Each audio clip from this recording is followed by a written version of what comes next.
Meus queridos, a paz do Senhor Jesus a todos. Hoje, lição de número 13, renovação da esperança. Essa nossa lição está dividida em 3 tópicos principais, que são a aparição de Jesus Cristo. Segundo, aparição de Jesus, esperança e plena alegria. Terceiro, aparição de Jesus, convicção fortalecida. Nosso texto áureo se encontra em João capítulo 20, versículo 26, que diz: E 8 dias depois estavam outra vez os seus discípulos dentro, e com eles Tomé. Chegou Jesus, estando as portas fechadas, e apresentou-se no meio e disse: Paz seja convosco. A verdade prática diz que a ressurreição de Cristo representa o ápice, o cume da esperança cristã. A palavra-chave é esperança. Primeiro tópico, a aparição de Jesus Cristo. Primeiro subtópico, paz seja convosco. Então, na segunda vez que Jesus se revelou aos seus seguidores, aos seus discípulos, no caso, o ambiente já era diferente. O sepulcro continuava vazio e os discípulos, ainda receosos, eles permaneciam escondidos. Eles estavam com medo, então ficaram escondidos. João capítulo 20, versículo 19 diz: Chegada, pois, a tarde daquele dia, o primeiro da semana, e cerradas as portas, lembrando que cerradas não é cortadas, né, eram fechadas, então fechadas as portas, onde os discípulos, com medo dos judeus, se tinham ajuntado, chegou Jesus e pôs-se no meio e disse-lhes: Paz seja convosco. Então, mesmo com as portas trancadas, fechadas, Jesus apareceu ali no meio. Por quê? Porque ele já estava com um corpo glorificado, um corpo de glória, um corpo que pode atravessar através das paredes. Era uma habitação em algum ponto da cidade de Jerusalém, a localização que eles se encontravam. Então, aqui em João capítulo 20, versículo 1, diz assim: E no primeiro dia da semana, Maria Madalena foi ao sepulcro de madrugada, sendo ainda escuro, e viu a pedra tirada do sepulcro. Então, nesse mesmo dia, Maria Madalena, ela comunicou aos discípulos que tinha falado com Jesus, que tinha visto ele, que ele havia ressuscitado, mas eles não acreditaram. Então, na verdade, eles estavam tomados pelo medo dos judeus e também sentindo-se desprotegidos, porque eles haviam fugido no momento em que Jesus foi preso. João 20:10 diz assim, que eles tornaram, pois, os discípulos para casa. Então, dias depois, após terem recebido o Espírito Santo como Consolador, João 20, versículos 22 e o 23 diz assim: E havendo dito isto, assoprou sobre eles e disse-lhes: Recebei o Espírito Santo. Versículo 23: Àqueles a quem perdoardes os pecados, lhes são perdoados, e àqueles a quem os retiverdes, lhes são retidos. Então, os discípulos, continuavam escondidos com as portas trancadas no mesmo local. Então, Jesus ele voltou a aparecer entre eles, conforme está em João capítulo 20, versículo 26, que é também o nosso texto áureo. Vou ler novamente aqui. E 8 dias depois estavam outra vez os seus discípulos dentro, e com eles Tomé. Então, numa primeira vez que Jesus apareceu a eles, da mesma forma, nesse mesmo lugar, Tomé não estava presente. Agora, nessa outra aparição, Tomé já se faz presente. Então, chegou Jesus estando as portas fechadas e apresentou-se no meio e disse: Paz seja convosco. Paz seja convosco. Acho que não saiu o Z, né? Paz seja convosco. O segundo subtópico fala sobre o registro das aparições de Jesus ressurreto, ou Jesus já ressuscitado. Então, entre a sua ressurreição e a ascensão ao Pai, que ocorreram num período de 40 dias, dentro de 40 dias depois que Jesus ressuscitou, ele ficou aqui na terra fazendo aparições a algumas pessoas. Então, Jesus apareceu aos seus discípulos em pelo menos 10 ocasiões diferentes. A primeira dela apareceu a Maria Madalena, junto ao túmulo vazio, que está em João capítulo 20, versículos do 11 ao 18. O segundo subtópico fala sobre o registro das aparições de Jesus ressurreto. Então, entre a sua ressurreição e a ascensão ao Pai, que ocorreriam num período de 40 dias, Jesus apareceu aos seus discípulos em pelo menos 10 ocasiões. Primeiro, Maria Madalena, junto ao túmulo vazio, e eu acredito que eu já falei isso, né? Mas estou repetindo aqui. Então, João capítulo 20, versículos 11 ao 18. A segunda vez, as mulheres que retornaram à sepultura para anunciar ao discípulo que o túmulo estava vazio, se encontra lá em Mateus capítulo 28, versículos 8 até o 10. A terceira aparição, depois foi a vez de Pedro, lógico, né? Então Lucas capítulo 24, versículo 34, confere também com 1 Coríntios capítulo 15, versículo 5. A quarta aparição, e ainda os 2 discípulos que estavam no caminho de Emaús ao anoitecer. Marcos capítulo 16, versículo 12, Lucas capítulo 24, 13 ao 32. A quinta aparição foi aos discípulos reunidos numa casa em Jerusalém, quando Tomé não estava presente. Marcos 16, 14, Lucas 24, do 36 ao 43 e João capítulo 20, do 9 ao 25. A sexta aparição, posteriormente, foi na presença de Tomé, João capítulo 20, versículos 26 ao 31. Primeiro aos Coríntios capítulo 15 e o versículo 5. A sétima aparição foi para os 7 discípulos junto ao mar da Galileia, João no capítulo 21. A oitava aparição foi para os apóstolos e mais de 500 seguidores, lá em Mateus capítulo 28, versículos 16 a 20, Marcos capítulo 16, versículos 15 até o 18 e 1 Coríntios capítulo 15, versículo 6. A nona aparição foi ainda Tiago, que era o seu meio-irmão, 1 Coríntios capítulo 15, versículo 7. E também, por fim, a 10ª aparição, ele se manifestou pela última vez durante a sua ascensão, lá no Monte das Oliveiras. Se encontra em Marcos capítulo 16, versículos 19 e o 20. Também em Lucas capítulo 20, versículos 50 ao 53. E Atos dos Apóstolos capítulo 1, versículos de 6 a 12.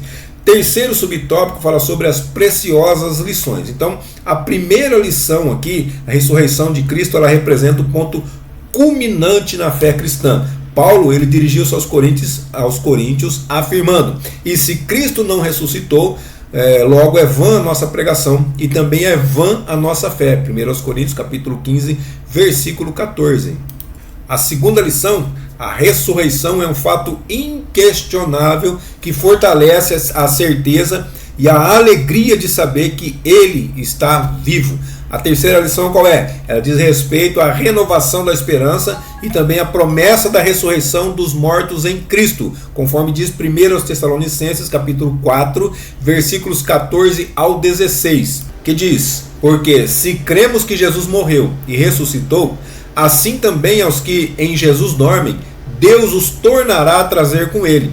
Dizemo-vos, pois, isto pela palavra do Senhor, que nós, os que ficarmos vivos para a vinda do Senhor, não precederemos os que dormem, porque o mesmo Senhor descerá do céu com alarido e com voz de arcanjo e com a trombeta de Deus, e os que morreram em Cristo ressuscitarão primeiro. Ou seja, um dia nós seremos como o nosso Senhor é. O resumo desse tópico diz que a aparição de Jesus Cristo aos discípulos representa o ponto culminante da nossa fé e também fortalece a nossa convicção de que Ele está vivo.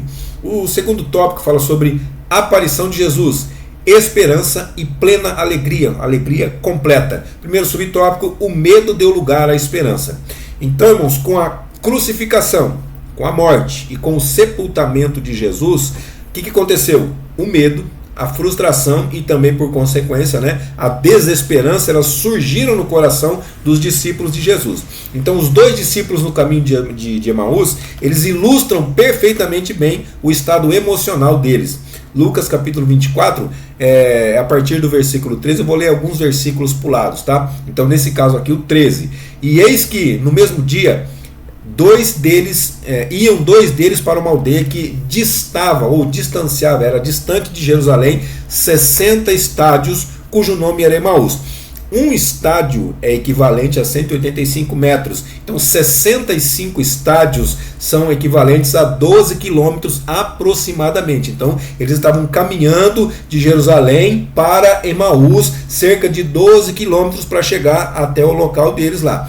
Versículo 15. E aconteceu que, indo eles, falando entre si e fazendo perguntas um ao outro, o mesmo Jesus se aproximou e também ia com eles.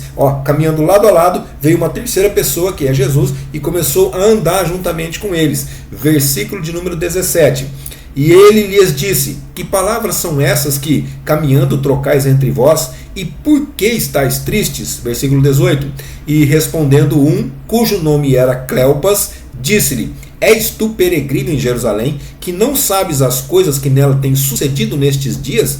28. E chegaram à aldeia para onde iam, e ele fez como quem ia para mais longe. Ou seja, eles chegaram no local de destino dele. Jesus fez de conta que ele ia passar direto, fez como quem ia passar direto. 29 diz: e eles o constrangeram, dizendo: fica conosco, porque já é tarde e já declinou o dia. Você está prestando atenção nessa frase aqui, né? Já é tarde e já declinou o dia. E entrou para ficar com eles. Jerusalém até Emaús, 12 quilômetros, e já tinha escurecido. Então Jesus entrou para ficar com eles. Versículo 30. E aconteceu que, estando eles à mesa, tomando o pão, o abençoou e partiu e deu-lhe. Então, nesse momento ele pegou o pão, ele partiu o pão, dá para ver até as marcas da mão, não é isso? Então, nesse momento eles reconheceram Jesus. Então, versículo 31. Abriram-se-lhes então os olhos e o conheceram, e ele desapareceu-lhes. Lembrando, já estava escuro e eles caminharam 11, 12 quilômetros aproximadamente. Ao 33, o que diz? E na mesma hora, levantando-se, tornaram para Jerusalém. Já estava escuro, não tinha iluminação elétrica como nós temos hoje. Então, luz de lamparina, luz de vela, não tem como. É muito distante o lugar. Então, tornaram para Jerusalém naquela mesma hora, já estava escuro. E acharam congregados os 11. Pensa bem a velocidade que eles não chegaram até lá. Eu acredito que eles foram correndo de tanta alegria, de tanta euforia. Eu acredito que eles foram correndo, chegaram muito rápido lá. Acharam congregados os 11 e os que com ele estavam. E eles lhe contaram o que lhes acontecera no caminho e como deles fora conhecido no partir do pão. Então eles conheceram Jesus exatamente no momento em que partiram o pão. Então, quando Jesus ele se revela a eles, os seus rostos já se transformaram imediatamente. A esperança ela substituiu o medo naquele momento. Então, o Cristo que venceu a morte, ele renova também as esperanças. O segundo subtópico fala sobre a tristeza deu lugar à alegria. Então, quando Jesus se apresentou aos seus discípulos e lhes trouxe a paz, João 20:20, os discípulos se alegraram ao ver o Senhor. Então, a notícia da ressurreição do Senhor e também a sua aparição logo em seguida, ela acabou com a tristeza dos discípulos e também seus corações eles se encheram de alegria. Estar na presença de Jesus é levar uma vida cheia de alegria, onde mesmo nas situações mais difíceis nós podemos nos alegrar no Espírito Santo de Deus. O terceiro subtópico fala sobre esperança e alegria. Então, esperança e alegria, elas são virtudes que nós encontramos no Novo Testamento. Em Coríntios, Paulo menciona esperança junto da fé e junto do amor. Olha a qualidade, olha a importância da esperança. 1 Coríntios 13:13. Agora, pois, permanecem a fé, a esperança e o amor. Estes três, mas o maior destes é o amor. Mesmo o amor sendo o maior, a esperança também ela é muito importante. E isso aqui, esse versículo aqui, fé, esperança e amor, são as três virtudes teologais, ou seja, as três virtudes da teologia. Então, na carta aos Gálatas, o mesmo apóstolo Paulo ele menciona a alegria como um dos componentes do fruto do Espírito. Então nós já falamos sobre a esperança, agora aqui em Gálatas nós vamos ver sobre a alegria. Gálatas 5:22. Mas o fruto do Espírito é amor. Aí vem gozo. Gozo na verdade é a alegria. Então a alegria faz parte de um dos gomos do fruto do Espírito. Paz, longanimidade, benignidade, bondade, fé, mansidão e temperança também fazem parte do fruto do Espírito. Então esperança e alegria, elas estavam presentes na manifestação de Jesus quando ele se manifestou aos seus discípulos. Então essas virtudes elas devem ser evidentes nas nossas vidas com ele. O resumo desse tópico diz que a aparição de Jesus transformou o medo em esperança e a tristeza em plena alegria, renovando os corações dos discípulos. O terceiro tópico fala sobre a aparição de Jesus, convicção fortalecida. Primeiro subtópico, as dúvidas dissipadas. Então, como seguidores de Cristo, nós sempre teremos dúvidas, sempre teremos incertezas. Tomé não acreditou na ressurreição do Senhor. João capítulo 20, versículo 25 diz: disseram-lhe, pois, os outros discípulos: vimos o Senhor. Mas ele no caso aqui, Tomé, disse-lhes: se eu não vir o sinal dos cravos em suas mãos, e não puser o meu dedo no lugar dos cravos, e não puser a minha mão do seu lado, de maneira nenhuma o crerei. Então Tomé ele disse que ele só acreditaria, não é nem vendo, ele só acreditaria se ele visse as marcas dos cravos nas mãos de Jesus, se ele colocasse o dedo nos furos, naquelas marcas das mãos de Jesus, e também se ele colocasse o dedo no lado, porque Jesus foi furado com uma lança no seu lado. Então ele também falou: eu só acredito se eu colocar a mão no seu lado para poder ter certeza que realmente é ele. Mas quando ele teve a oportunidade de encontrar Jesus, todas as suas dúvidas, todos os seus questionamentos, eles foram prontamente dissipados, porque se você ler direitinho lá, vai perceber assim, ele diz assim, Senhor meu e Deus meu, é o que ele diz, não é? Então ele diz dessa forma, ele não quer colocar, as pessoas falam, ele colocou, não, a Bíblia não diz que ele colocou, a Bíblia diz que ele queria colocar, mas quando ele viu, ele já adorou o Senhor, Senhor meu e Deus meu. Isso está no segundo subtópico, que é o fortalecimento da fé, está lá em João capítulo 20, versículo 28, então anteriormente Tomé era o que? Era cético, né? Era duvidoso. Agora ele profere uma linda declaração de fé, que é essa que nós acabamos de falar. João 20, 28. Senhor meu e Deus meu. Então, ao longo da história da igreja, nós encontramos indivíduos que antes eram agnósticos, antes eles eram céticos, hoje eles afirmam com convicção, com firmeza a sua crença em Jesus Cristo como Deus revelado nas Escrituras. Então, ter um encontro com Jesus ressurreto torna impossível de continuar duvidando. Romanos 1, do 21 a 23 diz assim: porquanto tendo conhecido a Deus, não o glorificaram como Deus, nem lhe deram graças, antes em seus discursos se desvaneceram, e o seu coração insensato se obscureceu. Dizendo-se sábios, tornaram-se loucos, e mudaram a glória do Deus incorruptível em semelhança da imagem de homem corruptível, e de aves, e de quadrúpedes, e de répteis. Então estes aqui são as pessoas que ainda não tiveram um encontro com o Senhor. Então fica criando coisas, criando objetos, criando meios falsos de adoração, falsas religiões, para poder religar, reatar com o Senhor Deus. Mas não, só temos uma forma, só existe um jeito, que é através de Jesus, ou Cristo, o único mediador entre Deus e os homens, Jesus Cristo. A única forma de nos achegarmos a Deus, a única forma de irmos habitar com o Senhor por toda a eternidade, é somente através de Jesus. O terceiro subtópico fala sobre fortalecimento da esperança. Então, além de proporcionar alegria, Jesus ele aumenta a nossa esperança em relação ao futuro. Então, segundo as Escrituras, um dia os mortos ressuscitarão e nós receberemos um corpo glorificado. Então esta era uma doutrina essencial para o apóstolo Paulo. Atos capítulo 24, versículo 15 diz: tendo esperança em Deus, como estes mesmos também esperam, de que há de haver ressurreição de mortos, assim dos justos como dos injustos. É claro que não vai ser tudo ao mesmo tempo. Primeiro serão os justos, muito tempo depois vai ser dos injustos. Então vai ter o tribunal de Cristo, onde passarão os justos, e vai ter o grande trono branco, onde passarão os injustos, mas que vai haver ressurreição de mortos, isso com toda certeza vai haver. Paulo também escreve, 1 Coríntios capítulo 15, versículo 12, ora, se prega que Cristo ressuscitou dentre os mortos, como dizem alguns dentre vós que não há ressurreição de mortos. Então como alguém pode dizer que não tem ressurreição de mortos se nós pregamos que Cristo ressuscitou dentre os mortos? Então dessa forma Paulo ensinava e também defendia veementemente essa verdade ao longo do seu ministério.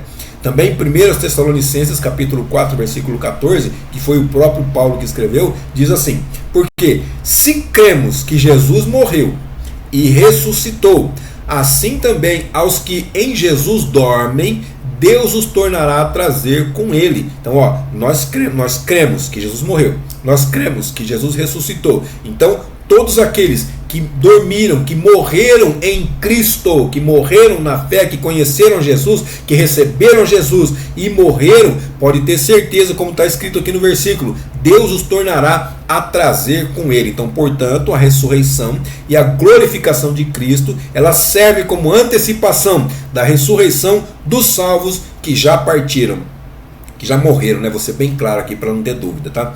O resumo desse tópico diz que a aparição de Jesus dissipou as dúvidas, fortaleceu a fé e também renovou a esperança de todos os discípulos. E a conclusão da nossa lição diz que durante este trimestre nós entendemos melhor a divindade de Jesus, ou seja, nós aprendemos, para quem não sabia, aprendeu que Jesus é Deus, com toda certeza, com toda convicção. Então o nosso Senhor, ele é eterno, ele é Deus na sua essência, ele é o Criador de tudo, ele é a fonte de toda a salvação e também da vida espiritual. Então esse foi um dos propósitos que João, que é o evangelho o qual nós estudamos, o motivo pelo qual ele escreveu este evangelho. João capítulo 20, versículo 21. Então essa é a razão, esse é o propósito, esse é o motivo, para que possais crer, para que todos nós possamos crer que Jesus é o Cristo, o Messias, o prometido, o enviado, o Salvador.